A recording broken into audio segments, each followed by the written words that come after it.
உங்கள் சத்யாவின் full moon sale up to 70% தள்ளுபடி. AC விலை 2ஆம் தேதி முதல் 15% வரை உயர்கின்றது. இப்போது ஏசி வாங்கி பணத்தை சேமியுங்கள். திமுக அரசை கடுமையாக சாடிய எடப்பாடி பழனிசாமி கடந்த அதிமுக ஆட்சியில் கொண்டுவரப்பட்டு தற்போது முடக்கி வைக்கப்பட்டுள்ள மக்கள் நலத்திட்டங்கள் அனைத்தும் மீண்டும் அதிமுக ஆட்சி மலர்ந்தவுடன் நிறைவேற்றப்படும் என உறுதியளித்தார். ராமநாதபுரம் மாவட்டம் பரமக்குடியில் தேசிய ஜனநாயக கூட்டணி வேட்பாளர்களுக்கு ஆதரவாக அக்கட்சியின் பொதுச் செயலாளர் எடப்பாடி பழனிசாமி தீவிர வாக்கு சேகரிப்பில் ஈடுபட்டார்.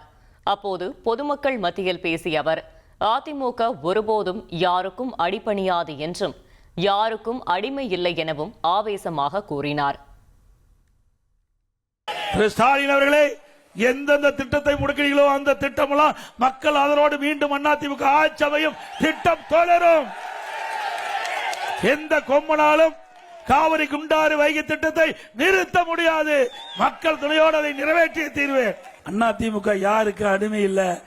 அது தலைவர் காலத்திலும் சரி, அம்மா காலத்திலும் சரி, அம்மா மறைவுக்கு பிறகும் சரி, அதிமுக தொண்டலிருந்து நிர்வாகிகளிருந்து தலைமைகள் நிர்வாகிகள் மடியிலே கனமில்லை, வழியிலே பயமில்லை. ஸ்டாலின் அவர்களே, உங்கள் சத்யாவின் full moon sale up to 70% தள்ளுபடி. ஏசி விலை 2ஆம் தேதி முதல் 15% வரை உயர்கின்றது. இப்போது ஏசி வாங்கி பணத்தை சேமியுங்கள்.